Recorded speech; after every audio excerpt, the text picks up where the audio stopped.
Hi guys, magandang tanghali sa inyo lahat. Katatapos lang po ng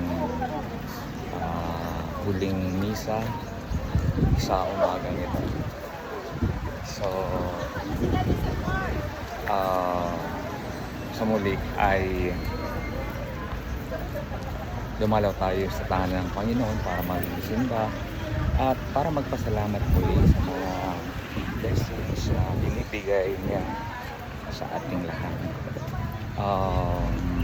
Masaya sa pakiramdam muli na makapagpahayag ka ng pasasalamat sa Panginoon, lalo pat hindi tayo pinapabayaan niya sa araw-araw natin ng mga ginagawa.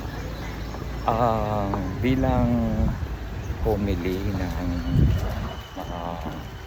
paring Anina, isa sa mga highlights doon ay yung pagpapalalim natin ng ating relasyon sa ating Panginoon. Muli niyang in-emphasize na ang Panginoon ang daan tungo sa ang daan, ang katotohanan at ang buhay. Ika nga, I am the way, the truth, and the life. So, tayo bilang mga Kristiyano, kinakailangan daw natin na palalimin pa yung ating pananampalataya sa Diyos.